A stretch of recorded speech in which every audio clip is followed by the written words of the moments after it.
நாளைக்கான வீடியோ தாங்க வந்திருக்கு. இது வந்து பார்ட் 2ங்க. பார்ட் 1 வந்து நம்ம ஆல்ரெடி போட்டாச்சு. பார்க்காதவங்க அத பார்த்துட்டு வந்தா தான் அதோட கன்டினியூட்டி வந்து உங்களுக்கு புரியும் அப்படின்னு தாங்க சொல்லணும். இந்த வீடியோல பார்த்துக்கிட்டிங்கன்னா, நம்ம கோரா இருக்காங்கல்ல, கோரா வந்து நம்ம இந்துவ வந்து மண்டபத்துக்குள்ளேயே போக விடாம பண்ணிட்டாங்க அப்படின்னு தாங்க சொல்லணும். அதையும் தாண்டி இந்து வந்து மாஸ்க் காட்டி உள்ளே போகிறாங்க அப்படின்னு தாங்க சொல்லணும். அதெல்லாம் பார்க்குறவங்க சேனலை மட்டும் மறக்காமல் லைக் அண்ட் சப்ஸ்கிரைப் மட்டும் பண்ணிடுங்க. ஃபஸ்ட்டு எடுத்தோடனே மனோவும் அவங்க அப்பாவும் பேசிகிட்டு இருக்கிற மாதிரி தான் காட்டிக்கிட்டு இருக்காங்க.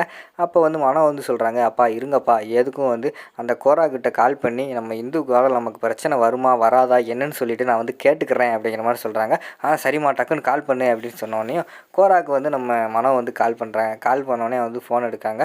நீங்கள் சொன்ன மாதிரி வந்து அந்த இந்து வந்து என்னோடய கல்யாணத்தில் வந்து பிரச்சனை பண்ண மாட்டாள அப்படிங்கிற மாதிரி சொல்கிறாங்க. கண்டிப்பாக வந்து பிரச்சனை பண்ணுவா அப்படிங்கிற மாதிரி கோரா சொல்கிறாங்க. அதை கேட்டோடனே மனோ வந்து ஷாக் ஆகிடுறாங்க. என்னங்க சொல்கிறீங்க, பிரச்சனை பண்ணுவாளா அப்படிங்கிற மாதிரி வந்து கேட்காங்க. ஆமாம், கண்டிப்பாக வந்து பிரச்சனை பண்ணுவா. ஏன்னா நான் வந்து அவளோட சக்தியெல்லாம் இன்றைக்கி எடுக்கிறதுக்காக நான் வந்து பூஜை பண்ணிக்கிட்டு இருந்தேன். ஆனால் என் பூஜை வந்து ஏதோ ஒரு தீய சக்தி வந்து கெடுத்துருச்சு. அன்றைக்கி வந்து அவளோட சக்தி என்னால் எடுக்க முடியாமல் போயிடுச்சு அப்படிங்கிற மாதிரி சொல்கிறாங்க. ஐயையோ, அப்போ நான் என்ன பண்ணுறது அப்படிங்கிற மாதிரி வந்து மனோ கேட்குறாங்க. நீங்கள் ஒன்றும் கவலைப்படாதீங்க. நீங்கள் கல்யாணம் பண்ண போகிற மண்டபத்துக்கு வெளியில் வந்து நான் வந்து ஒரு கோடு கிழிச்சு வச்சுருக்கேன். அந்த கோட்டை தாண்டி அவளால் உள்ளே வரவே முடியாது அப்படிங்கிற மாதிரி சொல்கிறாங்க. அப்படியா, இப்போ தான் எனக்கு மனசு கொஞ்சம் சந்தோஷமாக இருக்குது, ரொம்ப நன்றி அப்படிங்கிற மாதிரி சொல்லிவிட்டு ஃபோனை வந்து மனோ வந்து வச்சிடுறாங்க. அங்கிட்டு பார்த்தா கார்லேருந்து இறங்கி நம்ம இவங்க சுடர், அதுக்கடுத்து ஃபேமிலியில் உள்ள சின்ன குழந்தைங்க ராமையா எல்லாருமே வர்ற மாதிரி காட்டிக்கிட்டு இருக்காங்க. கரெக்டாக அந்த கோர்ட்டுக்கிட்ட வந்து சுடர் வந்தோடனே டக்குன்னு சுடர் வந்து மயங்கி விழுந்துடுறாங்க.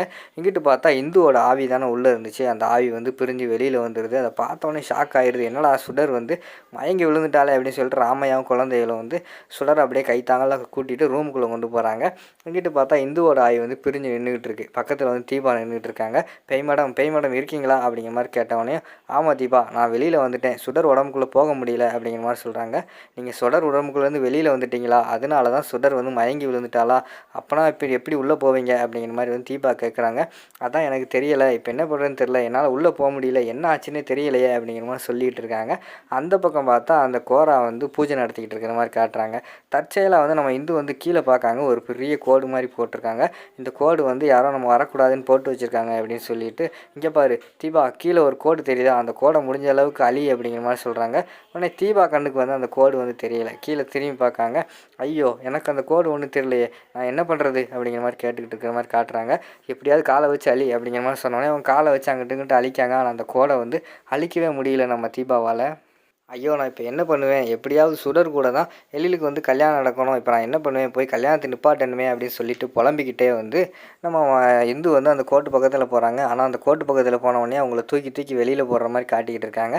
இன்னொரு பக்கம் பார்த்தா நம்ம இவங்க சுடர் இருக்காங்களா, அவங்கள கொண்டு போய் ரூமில் வச்சுக்கிட்டு ராமையா வந்து சுடர் எந்திரி எந்திரி அப்படின்னு சொல்லிட்டு தட்டி கொடுத்து எழுப்பாட்டுறாங்க. ஆனால் அவங்களால எந்திரிக்கவே முடியல. என்னடா எந்திரிக்கவே மாட்டேங்காங்களே அப்படின்னு சொல்லிட்டு எல்லாருக்குமே ஷாக் ஆகிடுது. கதவை பூட்டுங்க, யாரும் பார்த்துட போகிறாங்க அப்படின்னு சொல்லிட்டு கதவை பூட்டிட்டு எழுப்பிக்கிட்டு இருக்காங்க. ஆனால் எந்திரிக்கவே மாட்டேங்காங்க. இப்போ என்ன பண்ணுறது, சுடர் வேறு எந்திரிக்க மாட்டேங்காலே அப்படின்னு சொல்லிட்டு ராமையா சொல்லிக்கிட்டு இருக்காங்க. டக்குன்னு பார்த்தா சுடருக்கு வந்து நார்மல் ஆகிடுறாங்க, எந்திரிச்சிடுறாங்க. ஏய், நீங்களாம் எங்கே வந்தீங்க, நீங்கள் எதுக்கு ஏர்போர்ட்டுக்கு வந்தீங்க அப்படிங்கிற மாதிரி வந்து சுடர் கேட்குறாங்க. என்னது, நாங்கள் ஏர்போர்ட்டுக்கு வந்தோமா, ஏம்மா நீ வந்து இங்கே மண்டபத்தில் இருக்கமா அப்படிங்கிற மாதிரி வந்து ராமையா சொல்கிறாங்க. என்ன ராமையா சொல்கிறீங்க, நான் மண்டபத்தில் இருக்கேனா, நான் வெளிநாட்டு போகலையா, ஏர்போர்ட்டுக்குள்ளே போனேன் அப்படிங்கிற மாதிரி சொல்கிறாங்க. என்ன நீ இப்படி பேசிக்கிட்டு இருக்க, வீரவசனமெல்லாம் வந்து வீட்டில் வந்து பேசினியே, இந்த கல்யாணத்தை நிப்பாட்ட போகிறேன், நிப்பாட்டாமல் நான் எந்த இடத்தையும் விட்டு நகர மாட்டேன் அப்படி இப்படின்னு சொல்லிட்டு வீரவசனம்லாம் பேசிட்டு இங்கே வந்துக்கிட்டு இங்கே எப்படி வந்தேன்னு கேட்டுக்கிட்டு இருக்கேன், நல்லா இருக்குமா உன்னோட இது அப்படிங்கிற மாதிரி சொல்கிறாங்க. ராமையா, நான் அப்படிலாம் சொல்லவே இல்லை அப்படிங்கிற மாதிரி சொல்கிறாங்க. உடனே அபி வந்து சொல்கிறாங்க, இங்கே பாரு சுடர், நீ நல்லா ரிலாக்ஸ் ஆகு, நீ வந்து இப்போ ஏதோ மயங்கினதுனால உனக்கு ஏதோ ஞாபகம் இல்லைன்னு நினைக்கிறேன், நீ நல்லா ரிலாக்ஸ் பண்ணிவிட்டு நீ நல்லா யோசிச்சுப்பாரு, கண்டிப்பாக நீ தான் வீட்டுக்கு வந்து நாங்கள் கூட இந்த கல்யாணம் எங்களுக்கு பிடிக்கலை, நாங்கள் வரமாட்டோம்னு சொல்லிட்டு வீட்டில் இருந்தோம், நீ தான் எங்களை வந்து வற்புறுத்தி வாங்க போய் கல்யாணத்தை நிப்பாட்டோம்னு சொல்லிட்டு அவசரமாக கூப்பிட்டு வந்தேன், இங்கே பார்த்தா மயங்கி விழுந்துட்டு இப்போ பார்த்தா எதுவுமே தெரியாத மாதிரி நடிச்சுக்கிட்டு இருக்கியே அப்படிங்கிற மாதிரி சொல்கிற மாதிரி காட்டிக்கிட்டு இருக்காங்க. அப்படியா, நானா இதெல்லாம் பண்ணேன் அப்படிங்கிற மாதிரி ஷாக்காகி கேட்டுக்கிட்டு இருக்காங்க. ஆமாம், நீ தான் பண்ண அப்படிங்கிற மாதிரி சொல்லிக்கிட்டு பேசிகிட்டு இருக்காங்க. வெளியில் வந்து எழிலோட அம்மா வந்து கூப்பிட்றாங்க. ராமையான்னு கூப்பிட்றாங்க. ராமையா வந்து வெளியில் போகிறாங்க. அம்மா சொல்லுங்கம்மா அப்படிங்கிற மாதிரி சொல்கிறாங்க. அந்த சாமியார் கொடுத்த தீர்த்த தண்ணியெல்லாம் எடுத்துகிட்டு வந்துட்டிங்களா, குழந்தையெல்லாம் எங்கே அப்படிங்கிற மாதிரி கேட்காங்க. அம்மா குழந்தையெல்லாம் வந்துட்டாங்கம்மா, அவங்க இங்கே தான் விளாண்டுக்கிட்டு இருந்தாங்க, இந்த பக்கம் தான் போனாங்க அப்படின்னு சொல்லிட்டு போய் சொல்கிறாங்க. சரி, அந்த தீர்த்த தண்ணி எடுத்துகிட்டு வாங்க அப்படிங்கிற மாதிரி சொல்கிறாங்க. அம்மா நீங்கள் முன்னாடி போங்கம்மா, நான் வந்து அந்த தண்ணி எடுத்துகிட்டு வரேம்மா அப்படிங்கிற மாதிரி சொன்னோடனே அவங்க போயிடுறாங்க. அதுக்கடுத்து ஒருவருன்னு வந்து ராமையா உள்ளே போகிறாங்க. உள்ளே போனவொடனே கவின் கிட்ட சொல்கிறாங்க, கவின் போய் வண்டியில் வந்து ஒரு செம்பில் வந்து தீர்த்த தண்ணி இருக்கும், அதை எடுத்துகிட்டு வா அப்படிங்கிற மாதிரி சொல்கிறாங்க. உடனே வந்து அஞ்சலி சொல்கிறாங்க, இல்லை நான் தான் போய் எடுத்துகிட்டு வருவேன் அப்படிங்கிற மாதிரி சொன்னோடனே, நீ எல்லாம் போகக்கூடாது, நீ சின்ன பிள்ளை ஏதாவது கொட்டிடுவ அப்படிங்கிற மாதிரி ராமையா சொல்கிறாங்க.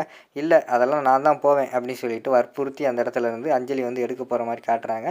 அஞ்சலி வெளியே போகிறத பார்த்தோன்னே எனக்குள்ளே வந்து தீபா வந்து மேடம் மேடம் அங்கே வருங்க அஞ்சலி பாப்பா வர அவர்கிட்ட கேளுங்க அப்படிங்கிற மாதிரி சொல்கிறாங்க. இந்து பேசுகிறதா அஞ்சலி கேட்காதில்ல. அஞ்சலி சுடர் என்ன பண்ணுறா, அவங்க அப்பா வந்துட்டாரா அப்படி இப்படின்னு கேட்காங்க. அவங்க பாட்டில் விறுவிறுன்னு போயிடுறாங்க. ஐயையோ அஞ்சலிக்கு வேறு நான் பேசுகிறது புரிய மாட்டேங்குதே, நான் என்ன பண்ணுறது அப்படின்னு சொல்லிட்டு அந்த இடத்துல ரொம்ப ஃபீல் பண்ணிகிட்டு இருக்காங்க. என்னால் உள்ளேயும் போக முடியல அப்படின்னு சொல்லிட்டு ஃபீல் பண்ணிக்கிட்டு இருக்காங்க. அஞ்சலி பாப்பா போய் காருக்குள்ளே வந்து அந்த தீர்த்த தண்ணியெல்லாம் எடுத்துகிட்டு அப்படியே மெதுவாக நடந்து வராங்க. கீழே வந்து அந்த ரெட் கார்பெட் விரிச்சிருப்பாங்கல்ல, அது வந்து லேசாக சுருங்கியிருக்கு. அதில் வந்து காலை தட்டி அஞ்சலி வந்து கீழே விழுந்துடுறாங்க. கீழே விழுந்தவுடனே அந்த செம்பில் இருந்த தீர்த்த தண்ணி வந்து கீழே விழுந்து அந்த கோட்டு மேலேயே போய் பட்டுருது. கோட்டில் பட்டவுடனே அந்த கோட்டை வந்து அந்த தீர்த்த தண்ணி வந்து அழிக்கிற மாதிரி காட்டுறாங்க. கீழே விழுந்தோடனே திடுன்னு ஓடி போய் அஞ்சலி எந்திரி எந்திரி எந்திரி அப்படின்னு சொல்லிட்டு தூக்க போகிறாங்க. டக்குன்னு தீபா வந்து தூக்கிடுறாங்க. ஆனால் பார்த்தோம்னா நம்ம இந்து வந்து அந்த கோட்டை தாண்டி வந்துட்டாங்க. அதை பார்த்தோன்னே மேடம் மேடம் பேய் மேடம் நீங்கள் கோட்டை தாண்டி வந்துட்டீங்க அப்படிங்கிற மாதிரி சொல்கிறாங்க. வந்துட்டேனா இனிமேல் பாரு, இனிமேல் சும்மா விட மாட்டேன் அப்படின்னு சொல்லிட்டு கல்யாணத்தை நிப்பாட்டுறதுக்காக மாசாக போய்கிட்டு இருக்கிற மாதிரி காட்டிக்கிட்டு இருக்காங்க. அதை வந்து அடுத்த வீடியோவில் பார்ப்போம். இதோட பார்த்தீங்கன்னா இந்த எபிசோடு வந்து முடிஞ்சிருச்சு.